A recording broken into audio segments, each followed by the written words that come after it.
សួស្តីអ្នកទាំងអស់គ្នាស្វាគមន៍មកកាន់ MS Studio សាជាថ្មីថ្ងៃនេះយើងនឹងជួបគ្នាជាមួយនឹងការសម្ដែងរឿង Son the Ship Movie Farmageddon រឿងនេះខ្ញុំមិនដឹងថាអ្នកទាំងអស់គ្នាធ្លាប់បានមើលហើយឬនៅទេទោះបីជាធ្លាប់មើលរួចហើយឬក៏មិនទាន់បានមើលទេអូខេឥឡូវខ្ញុំនឹងធ្វើការសម្ដែងឲ្យអ្នកទាំងអស់គ្នាស្ដាប់ដែរដើមសាច់រឿងនេះគឺយើងឃើញថាមានបុរសចំណាស់ម្នាក់ជាមួយនឹងឆ្កែរបស់គាត់មួយក្បាលនឹងបានប្រទះឃើញថាហោះធ្លាក់នៅក្នុងព្រៃមួយក្បែរ Mini Mart នៅក្នុងភូមិនោះហើយរឿងរ៉ាវនេះហើយដែលវានឹងនាំទៅជាប្រភពបញ្ហាធំមួយនៅក្នុងសាច់រឿងនេះតែម្ដងចូលមកដល់ថ្ងៃថ្មីនៅក្នុងកសិដ្ឋានជាមរបស់យើងវិញម្ដងដោយដែលបានដឹងហើយថាសននឹងក្រុមជាមតែងតែកោលេងពេញកសិដ្ឋាននោះហើយ Bitser ដែលជាប្រធានសន្តិសុខនៅក្នុងកសិដ្ឋាននេះគឺកំពុងតែដើរបិទស្លាកបំរាមពេញនឹងមិនឲ្យក្រុមជាមធ្វើនេះធ្វើនោះនិយាយទៅគ្នាសិតធ្វើអ្វីគ្រប់យ៉ាងចាំតែនៅក្នុងទ្រង់ហើយស៊ីចំណីទៅបានហើយបន្ទាប់ពីបានរាប់ក្រុមជាមចូលទៅក្នុងទ្រង់ហើយ Bitser ក៏បានយកចំណីឲ្យសនធម្មតាដើម្បីចែកក្រុមជាមញ៉ាំប៉ុន្តែក្រុមជាមវាមិនចង់ញ៉ាំចំណីដដែលរាល់ថ្ងៃនោះទេវាចង់ញ៉ាំសាច់អាំង BBQ ដែលវាបានដាក់អាំងរួចហើយតែមិនទាន់បានញ៉ាំ Bitser ក៏យកចេញទៅបាត់បុរសកសិករឯនេះកំពុងតែមើលព័ត៌មានដែលតាក់ទងជាមួយនឹងថាហោះធ្លាក់នោះចំណែកសនដែលជាមេក្រុមជាមទ្រាំមិនបានក៏បានចេញមកលួចប្រើកុំព្យូទ័ររបស់បុរសកសិករដើម្បីកំងភីហ្សាឲ្យធីមគេញ៉ាំ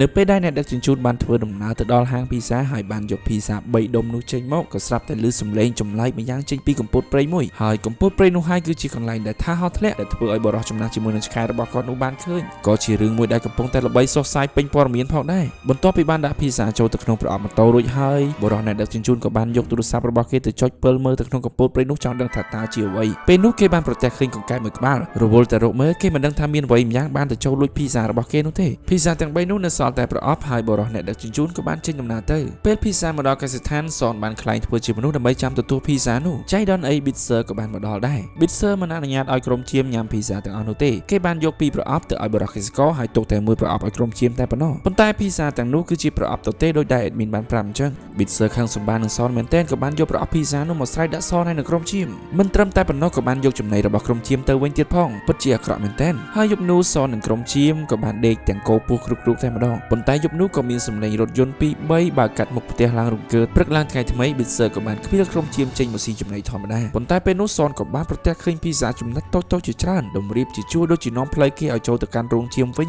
មិនបង្អង់យូរសនក៏បានធ្វើដំណើរចូលទៅកាន់រោងជាមហើយអ្វីដែលសនបានប្រទះឃើញនោះគឺមានសត្វចម្លែកម្យ៉ាងបានមកពួននៅក្នុងរោងជាមមិនដឹងថាជាសត្វអ្វីនោះទេសនក៏មិនអាចយល់ពីភាសារបស់គេហើយគេក៏មិនអាចយល់ពីភាសារបស់សនដូចគ្នាសត្វចម្លែកនោះមានពន្លឺចេញពីខ្លួនរបស់វាចេញពីត្រចៀករបស់វាមើលទៅចម្លែកមែនទែនបន្ទាប់ពីបានស្គាល់សនហើយសត្វចម្លែកនោះបានចេញទៅខាងក្រៅជួបជាមួយនឹងក្រុមជាមដទៃទៀតធ្វើឲ្យក្រុមជាមរត់ផាកញ៉ាំតែម្ដងព្រោះតែពួកគេខ្លាចប៉ុន្តែសនក៏បានចេញមកណែនាំមិត្តថ្មីដើម្បីឲ្យក្រុមទាំងអស់គ្នាស្គាល់សត្វចម្លែកនោះឆ្ងល់មែនទែនថានេះជាសត្វអ្វីគេមិនស្គាល់ជាមនោះទេពេលនោះគេបានលោតចូលទៅក្នុងរោមរបស់ Shirley ដែលមានមាឌធំជាងគេហើយពេលនោះ Bitser បានដើរកាត់ទីនោះគេក៏បានលាក់ពួននៅក្នុងនឹងតែម្ដងទៅប៉ុន្តែពេលដែល Bitser ដើរកាត់ហួរទៅសនបានរកមើលសត្វចម្លែកនោះវិញនៅក្នុងរោមរបស់ Shirley តែពួកគេមិនបានឃើញនោះទេសត្វចម្លែកនោះគឺពិតជាលឿនមែនទែនមិនបង្អង់យូរគេបានប្រទះឃើញសត្វចម្លែកនោះឡើងទៅលើត្រាក់ទ័ររបស់បុរសកសិករបាត់ទៅហើយសនបានព្យាយាមហាមសត្វចម្លែកនោះថាកុំឲ្យប្រើរបស់បុរសកសិករបើខូចខាតទៅយើងច្បាស់ជាពិបាកហើយប៉ុន្តែសត្វចម្លែកនោះមិនបានស្ដាប់ទេគេបានប្រើមហត្ថឫទ្ធិចេញពីត្រចៀករបស់គេបញ្ជាត្រាក់ទ័រនោះទៅមុខតែម្ដងអូត្រាក់ទ័រនោះបានបោទៅមុខហើយកំទេចដំណាំនិងរបស់របរក្នុងកសិដ្ឋាននោះស្ទើរតែខ្ទេចគ្មានសល់ Bitser ឯនេះគេក៏មិនទុកឲ្យពួកគេបន្តបើកត្រាក់ទ័រនោះទៀតដែរ Bitser ក៏បានរត់តាមភ្លាម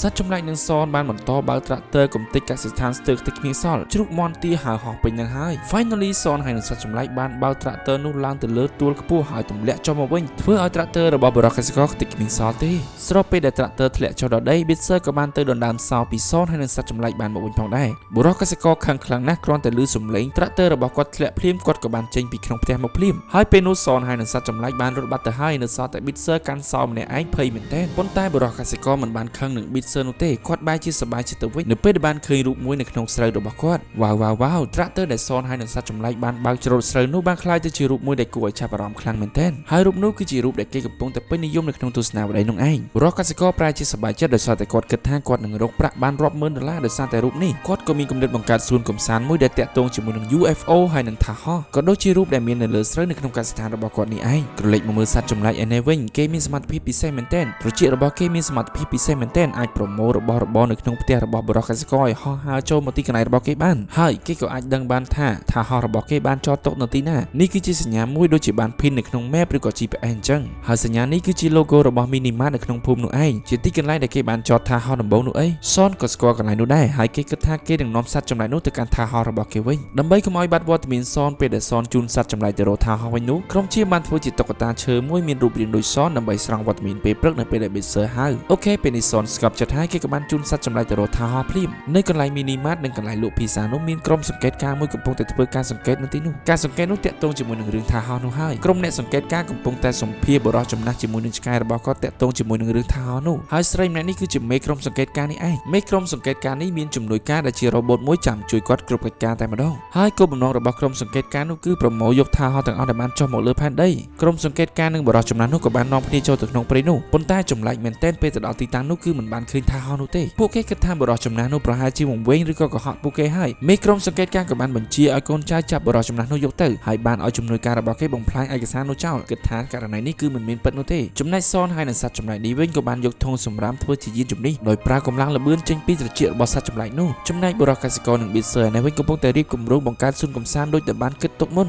សម្រាប់គម្រោងដ៏ធំមួយនេះផងដែរបរិះកសិករក៏បានតែងតាំងប៊ីសឺឲ្យក្លាយជាវិស្វករសត្វចម្លែករបស់យើងវិញកំពុងតែបើកបរធុងសម្រាមសុកក៏បានប្រទះឃើញមីនីម៉ាតមួយនៅកណ្ដាលទីក្រុងនៅភពរបស់គេមិនដែលមានមីនីម៉ាតបែបនេះទេដូច្នេះហើយទើបសត្វចម្លែករបស់យើងមានអារម្មណ៍សប្បាយរីករាយមែនទែនពេលដែលបានឃើញរបស់ចម្លែកទាំងអស់នេះប៉ុន្តែការសប្បាយរបស់គេមិនមែនជាការសប្បាយធម្មតានោះទេគឺគេបានបំផ្លាញមីនីម៉ាតនោះតតែខ្ទេចតែម្ដងប៊ីតសឺដែលកំពុងតែកាន់ project ធំមួយរបស់បរិះកសិករបានហៅក្រុមជាមកជុំគ្នាហើយបានចាត់តាំងឲ្យក្រុមជាទាំងនោះធ្វើជាជាងដើម្បីសាងសង់គម្រោងនោះបរិះកសិករក៏បានបកគលការងារថ្មីមួយទៀតឲ្យទៅប៊ីតសឺការងារនោះគឺតម្រូវឲ្យប៊ីតសឺដើរចាយនិងបិទ poster នៅតាមទីសាធារណៈដើម្បីផ្សព្វផ្សាយឲ្យគេដឹងថាបរិះកសិករបានបើកសួនកំសាន្តធំមួយបរិះកសិករក៏បានផ្ដល់សម្លៀកបំពាក់ឲ្យប៊ីតសឺស្លៀកពាក់យ៉ាងសង្ហាប៉ុន្តែក្រុមជានាំគ្នាលួចសាច់ពេញនឹងប៊ីតសឺក៏បានចេញដំណើរទៅធ្វើការងាររបស់គេដោយមិនសប្បាយចិត្តទាល់តែសោះសនហើយនឹងសត្វក្រៅភពឯនេះបានធ្វើដំណើរមកដល់ Mossingham Forest ដែលជាទីតាំងដែលគេបានចតថាហោនោះឯងស្របពេលដែលសនហើយនឹងសត្វក្រៅភពបានមកដល់ប៊ីតសឺក៏បានមកដល់ទីតាំងនោះដែរប៊ីតសឺគេបានយក poster ទៅបិទនៅលើបង្គោលភ្លើងហើយពេលនោះគេក៏បានប្រទះឃើញសនហើយនឹងសត្វក្រៅភពកំពុងតែរត់ចូលព្រៃដោយប្រញាប់ប្រញាល់ផងប៊ីតសឺបានជន់កំប៉ុងកៅហើយបានដើរទៅជាប់ដានជើងរបស់គេចូលទៅដល់ក្នុងព្រៃកាមេរ៉ានៅទីនោះក៏បានចាប់សកម្មភាពប៊ីតសឺជាប់ផងដែរចំណែកសននិងសត្វក្រៅភពបានដើរចូលទៅដល់ក្នុងព្រៃដែលជាទីកន្លែងដែលគេចតថាហោប៉ុន្តែជាអកុសលសនមិនអាចមើលឃើញថាហោនោះបានទេប៉ុន្តែនៅពេលដែលសត្វក្រៅភពបានឡើងទៅដល់ថាហោនោះគេក៏បានបង្ហាញរូបរាងឲ្យសនឃើញសត្វក្រៅភពនោះក៏បានហៅសនឡើងទៅលើថាហោជាមួយគេដែរសត្វក្រៅភពសប្បាយចិត្តមែនទែនព្រោះគេគិតថាគេនឹងបានត្រឡប់ទៅកាន់ផ្ទះរបស់គេវិញហើយប៉ុន្តែ unlucky សត្វក្រៅភពបានធ្វើជ្រុះបាត់ smart key របស់ថាហោនោះទៅហើយពេលដែលបាត់ smart key ហើយគឺមិនអាចបើកទៅណាបានទេពេលនោះគ្រាន់តែឃើញរូបភាពរបស់ Big Sur ភ្លាមក្រុមសង្កេតការក៏បានមកដល់ទីតាំងនោះភ្លាមដែរដោយមនុស្សយន្តរបស់មេសង្កេតការបានវិភាគទៅលើដានជើងរបស់ Big Sur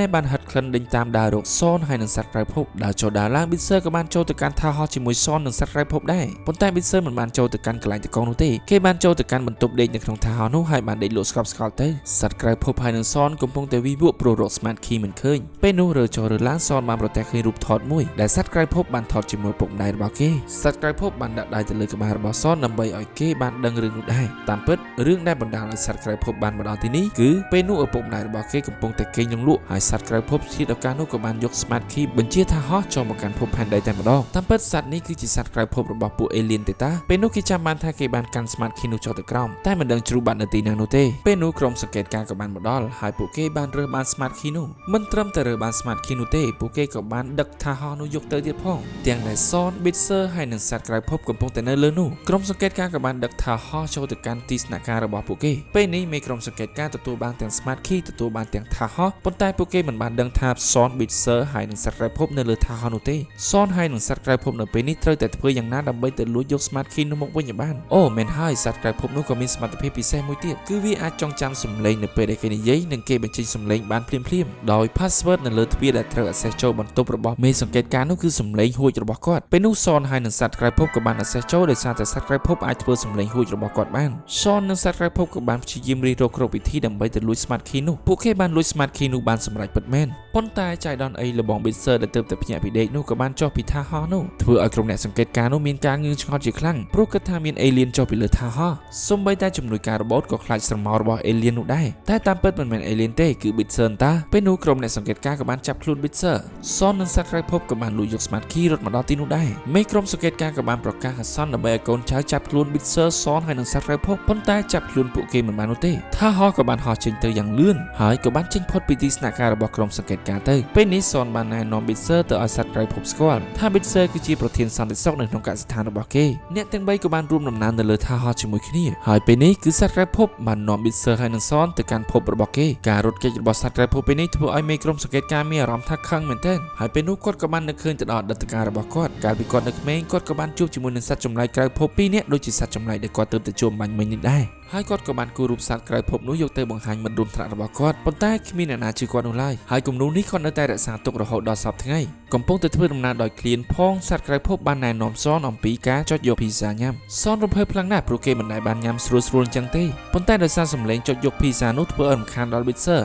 ក៏បានដាក់បំរាមឲ្យសនមិនឲ្យចុចយកភីហ្សានោះទេទ្រាំមិនបានដោយឃ្លានខ្លាំងពេកសនក៏បានលួចចុចយកភីហ្សានោះប៉ុន្តែមិនមែនចុចតែមួយនោះទេគឺចុចជាប់គ្នារហូតដល់ចេញភីហ្សារាប់មិនអស់ភីហ្សាជាច្រើននោះក៏បានចេញមកព្រមគ្នាធ្វើឲ្យថាហោះនោះចាប់ដើមក្រឡប់ចាក់តែម្ដងក្លាប់ចុះក្លាប់ឡើងថាហោះក៏បានធ្លាក់មកចំកសិដ្ឋានជាមរបស់យើងវិញប៉ុន្តែគួរឲ្យស្ដាយថាហោះនោះបានបែកបាក់ខ្ទេចបាត់ទៅហើយនៅពេលនោះសត្វក្រៅភពមានការសេតជាខ្លាំងព្រោះគេគិតថាគេប្រហែលជាមិនបានទៅជួបឪពុកម្ដាយរបស់គេវិញទេ Bitzer ក៏បានទៅលួងសត្វក្រៅភពហើយប្រាប់ថាមិនអីទេទុកឲ្យបងជាអ្នកមើលថែអូនចំណែកសនវិញរអ៊ីខ្លួនមែនទែនដោយសារតែគេទើបធ្វើឲ្យរឿងនេះកើតឡើងប៉ុន្តែសំណាងល្អគេបានប្រទះឃើញ Smart Key មិនទាន់បែកបាក់នៅឡើយហើយ Smart Key នោះមានសមត្ថភាពពិសេសអាច connect ជូនដំណឹងទៅដល់ឪពុកម្ដាយរបស់សត្វក្រៅភពបានប៉ុន្តែតើតើយកវាទៅទីខ្ពស់ទៅវាអាច connect បានត្រឡប់ក្រោយបែរសនក៏បានឃើញទីខ្ពស់មួយហើយទីខ្ពស់នោះគឺជាសួនកំសាន្តរបស់បរិះកសិករនឹងឯងសួនកំសាន្តរបស់បរិះកសិករបានរួចរាល់ជាស្ថាពរហើយគាត់បានដាក់ឈ្មោះថា Farmageddon ពេលនោះបរិះកសិករបានទទួលអ្នកទស្សនាជាច្រើនប៉ុន្តែនៅពេលដែលអ្នកទស្សនាចូលទៅនៅក្នុងសួនកំសាន្តនោះសុទ្ធតែរបស់កែច្នៃ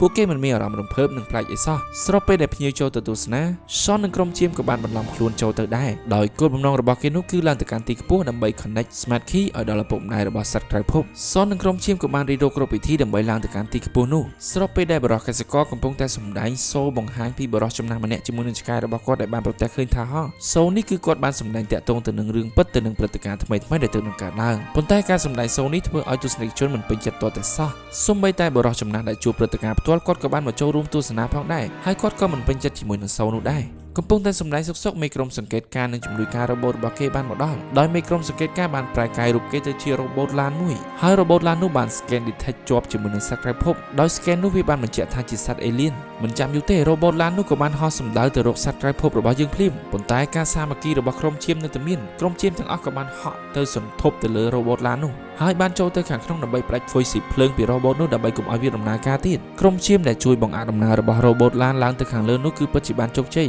ដែលធ្វើឲ្យសនហើយនឹងសត្វក្រៅភពបានឡើងទៅដល់កំពូលនៃកន្លែងនោះសនបាន connect Smart Key ជាមួយនឹងភពដែលឪពុកម្ដាយរបស់សត្វក្រៅភពរស់នៅ Notification ក៏បាន alert ប៉ុន្តែគ្មានអ្វីកើតឡើងនោះទេដោយឪពុកម្ដាយរបស់សត្វក្រៅភពកំពុងតែដេកលក់ស្កប់ស្កល់នៅឡើយមេក្រុមសង្កេតការក៏បានតភ្លើងរ៉ូបូតខ្លួនឯងហើយឡើងទៅបន្តទៀតសនហើយនឹងសត្វក្រៅភពមានជំរឿអ្វីក្រៅពីដោះស្លាកអក្សររបស់បរិះកសិកររួចបោះគប់ចុះមកក្រោមដើម្បីឲ្យរ៉ូបូតនោះធ្លាក់ប៉ុន្តែរ៉ូបូតនោះមិនបានធ្លាក់ទេរ៉ូបូតរបស់មេសង្កេតការក៏បានឡើងទៅដល់ទីខ្ពស់នោះដែរចៃដនអេ Bitzer ដែលនៅខាងក្រោមបានជិះកំភ្លើងធំហោះខ្លួនគេមកដើម្បីបំបុករ៉ូបូតនោះរ៉ូបូតរបស់មេសង្កេតការក៏បានធ្លាក់ចុះទៅខាងក្រោមពិតមែនជាមួយនឹងពាក្យថា No ជំនួយការរ៉ូបូតដែលនៅខាងក្រោមក៏ស្ម័គ្រស្មោះខ្លាំងដែរគេខំព្យាយាមទ្រម្ចាស់របស់គេពីក្រោមប៉ុន្តែទាំងមេទាំងជំនួយការក៏បានធ្លាក់ចុះរួមគ្នាតែម្ដងនៅពេលនោះរឿងល្អមួយក៏បានមកដល់នោះគឺថាហោះរបស់ឪពុកម្ដាយសត្វក្រៅភពពេលនេះគាត់បានមកដល់ហើយនៅពេលនេះយើងក៏បានដឹងថាសត្វក្រៅភពនោះគឺមានឈ្មោះថា Lula គ្រាន់តែបានជួបឪពុកម្ដាយភ្លាម Lula ក៏បានរៀបរាប់ពីដំណើររបស់គេធ្លាក់ចុះមកលើភពផែនដីហើយក៏បានរៀបរាប់ប្រាប់ថាគេបានជួបអ្វីខ្លះពេលនោះគេក៏បានណែនាំសនថាជាមិត្តល្អរបស់គេទៅកាន់ឪពុកម្ដាយរបស់គេហើយក៏មិនភ្លេចក្រុមជាមនិង Bitzer ផងដែរស្របពេលនោះមេសង្កេតការក៏បានព្យាយាមឡើងមកខាងលើវិញហើយបានប្រទះឃើញឪពុកម្ដាយរបស់សត្វក្រៅភពគាត់ក៏បានស្ទុះទៅអោបឪពុកម្ដាយរបស់ Lula ដែរដោយសារតែពួកគាត់ទាំងពីរនេះហើយគឺជាម្ចាស់រូបគំនូរដែលគាត់បានគូរកាលពីនៅក្មេងឈុតឆាកប្រយុទ្ធរួមទាំងទស្សនីយភាពដ៏ល្អមើលទាំងនេះធ្វើឲ្យទស្សនិកជនរបស់បរិះកសិករតែដៃព្រមគ្នាហើយ Lula ក៏បានត្រឡប់ទៅវិញជាមួយនឹងឪពុកម្ដាយរបស់គេចំណែកបរិះកសិករនេះក៏មានលុយទិញត្រាក់ទ័រថ្មីផងដែរសម្រាប់រឿងនេះក៏សូមបញ្ចប់កុំភ្លេចចុច Subscribe Like Comment ផងណាជួបគ្នានៅវីដេអូក្រោយទៀតអូខេបាយ